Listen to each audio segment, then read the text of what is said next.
Namaskar chers amis, on se retrouve une fois de plus auprès de notre grand baobab et aujourd'hui je voudrais parler de l'aspect peut-être le plus connu du yoga, qui sont les postures de yoga. Et oui, les postures de yoga, souvent les gens les confondent même, ils disent je fais du yoga, ça veut dire qu'ils font des postures de yoga. Vous voyez, aujourd'hui le monde est devenu un village global et les cultures se mélangent. Maintenant, la culture asiatique ou la culture de l'Est avec la culture occidentale, la culture orientale, toutes ces cultures se mélangent et c'est bien parce qu'on s'enrichit les uns les autres. Mais il faut faire attention à ne pas perdre aussi l'esprit qui était à l'origine de telle ou telle pratique. Alors, quelle était l'origine de la pratique des asanas? Les asanas, ce sont ces postures de yoga. En sanskrit, on les appelle les asanas. Et la définition de asanas, c'est stira sukham asanam. Stira, ça veut dire calme, immobile. Sukham, ça veut dire plaisante, paisible. Asanam, les postures. Donc ces postures qui sont calmes et qui donnent une sensation plaisante sont les asanas. Donc vous voyez qu'on est bien loin de quelque chose de véritablement sportif, dans le sens compétitif, dans le sens où on va faire des gros muscles et on va démontrer des positions incroyables aux gens. Il n'y a pas d'aspect de compétition là-bas. Il n'y a pas d'aspect de violence. On ne devrait jamais se faire mal en pratiquant les asanas. Donc ce n'est pas la compétition avec nos voisins. Ce n'est même pas la compétition avec nous-mêmes. Les asanas, c'est en même temps une forme de médecine pour le corps et c'est en même temps une pratique spirituelle pour le mental. Alors comment ça marche? Les asanas donc jouent sur le corps. Et quand ils jouent sur le corps, ils vont jouer sur tous les aspects du corps, c'est-à-dire en même temps les muscles, en même temps les ligaments puisqu'on va s'étirer, en même temps sur les organes internes tels que le foie, les reins, le cœur. Ils vont jouer aussi sur la structure osseuse. Les gens qui ont mal au dos, on arrive à résoudre ces problèmes-là. Et puis, ils vont jouer même sur des aspects plus subtils qui sont sur l'aspect énergétique du corps. On appelle ça le prana. Les yogis appellent ça le prana. Les Chinois appellent ça le chi. Il y a une énergie qui circule le long du corps. Lorsqu'elle est bloquée dans cette circulation, il y a l'apparition d'une maladie. Donc les Chinois, là, ils vont faire planter des aiguilles dans les méridiens, c'est l'acupuncture, ou faire la pression avec les doigts, l'acupression, pour permettre de rétablir cette circulation de l'énergie. Les yogis, à travers ces postures aussi, vont arriver à débloquer ou à faciliter la circulation de cette énergie, de ce prana. Voilà. Donc ça, je pense que tout le monde le comprend. Maintenant, il y a un aspect beaucoup plus subtil, c'est l'aspect glandulaire. C'est-à-dire que les asanas vont affecter le système endocrinien. Dans le corps, il y a différentes glandes endocrines et ces glandes endocrines sécrètent des hormones. Et selon si la sécrétion est insuffisante ou selon si la sécrétion est excessive, les émotions vont changer. En anglais, on dirait accordingly. Ils vont changer. En conséquence de ces sécrétions, on aura certaines émotions différentes. Alors, comment est-ce que ces glandes... D'abord, comment est-ce que ces glandes sont habituées à former? D'habitude, ou depuis que l'on est jeune, on a certains traits de caractère. Par exemple, une personne est plutôt colérique de nature. Une personne est plutôt déprimée de nature. Une personne est plutôt sociale de nature. Et à cause de cette habitude de penser, à cause de cette habitude émotionnelle, les hormones aussi, ces glandes, sont habituées, ont été formées à fonctionner selon un certain mode.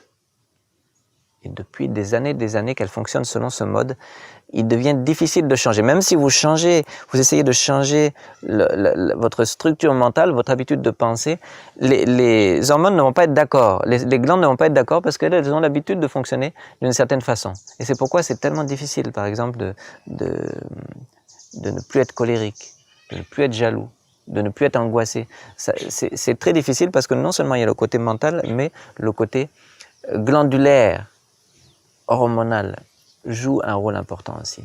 Donc, ce que vont faire ces postures, ces asanas, elles vont masser en quelque sorte ces glandes hormonales. Elles vont les masser, qu'est-ce qui va se passer? Des fois, on va s'étirer, quand on va s'étirer, les glandes aussi s'étirent un peu. Lorsqu'on va faire une contraction, se plier, les glandes vont être un peu aussi pliées. Lorsqu'on va se tordre, les glandes aussi vont être un peu tordues. Lorsqu'on va se mettre la tête en bas et les jambes en haut, les glandes vont être renversées. Et petit à petit, ces différentes pressions que l'on effectue sur les glandes vont les revitaliser, si je puis dire.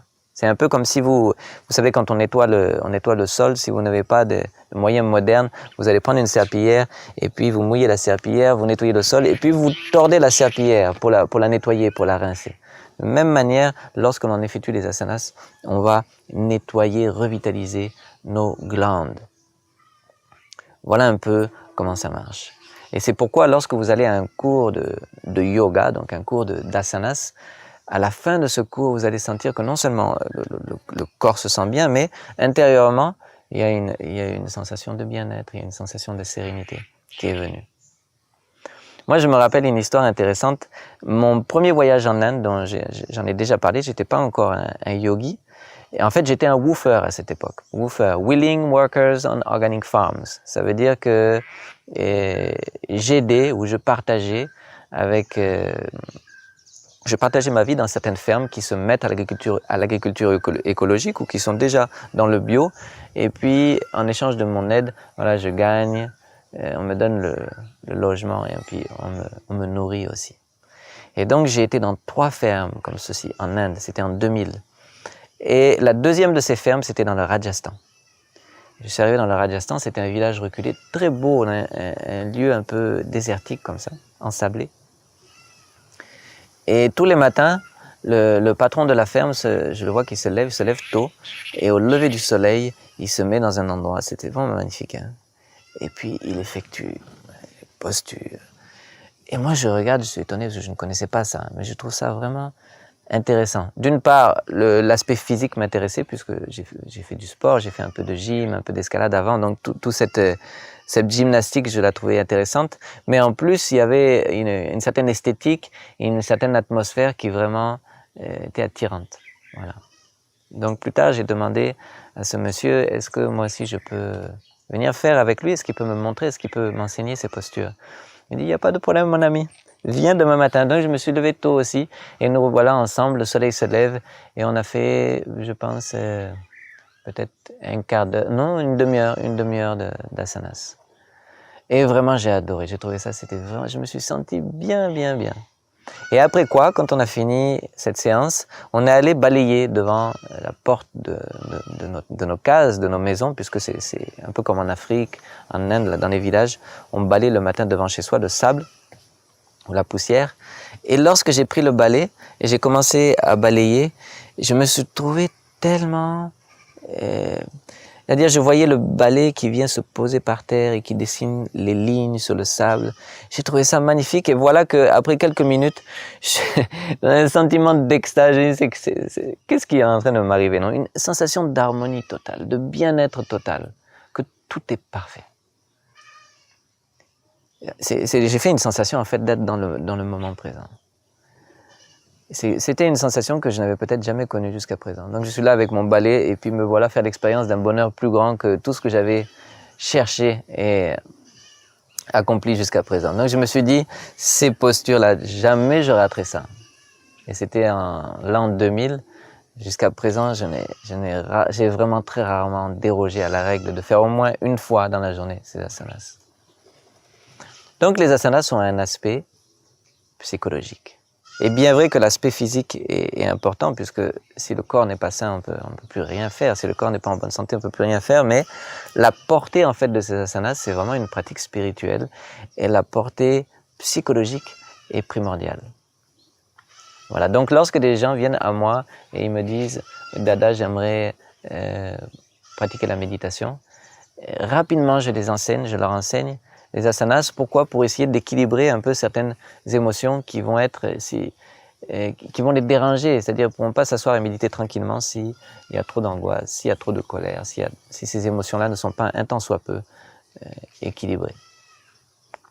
Alors c'est très intéressant, hein, puisque ces asanas, il y en a des milliers qui ont été inventés depuis des milliers d'années. Et la plupart ont été inventés en observant, les yogis ont observé les animaux et ont découvert certains traits ou certaines caractéristiques chez ces animaux. Ils ont essayé de reproduire des postures qui leur ressemblent et pour développer ces mêmes caractéristiques. Par exemple, si on prend le paon, c'est un animal un peu comme la poule qui picore. Il peut même picorer des petits morceaux de cailloux, il va digérer les cailloux. Eh bien, la posture du paon nous permet d'avoir aussi une digestion de fer, c'est-à-dire on peut tout digérer. Et ça marche, hein, c'est ça qui est intéressant, c'est que vraiment l'effet est étonnant. Et puis le paon aussi aime parader, il aime ouvrir les plumes et puis parader. Donc il n'a pas peur de s'exprimer dans le monde extérieur. Eh bien, les yogis ont remarqué qu'en pratiquant la pose du paon, on arrive à lutter contre notre timidité. On peut s'exprimer en public plus aisément. Donc presque tous les asanas ont un aspect physiques ont un impact sur le corps, mais aussi ont un impact sur la psychologie. Tout ceci s'appelle la biopsychologie, on en parlera plus tard en détail, et on expliquera aussi dans d'autres vidéos les asanas, quels asanas, comment ils fonctionnent, comment il faut les faire, quelles sont les règles à suivre pour pratiquer ces asanas. Vous allez voir, c'est très intéressant. Donc, dès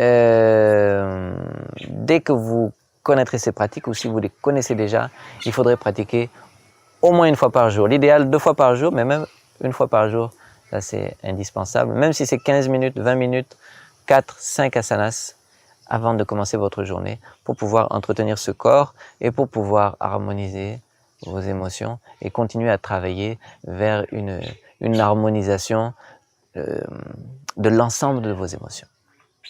Voilà, bon, j'espère que ça vous a plu, j'espère que vous avez appris quelque chose. J'espère que si vous pratiquez les asanas, vous allez faire attention à ce que ces asanas ne soient pas violents, soient calmes et soient comme une petite méditation en soi. C'est quelque chose d'intérieur, c'est quelque chose de subtil. Donc faites-le en connaissance de cause. Voilà, merci beaucoup, à très bientôt. Merci beaucoup.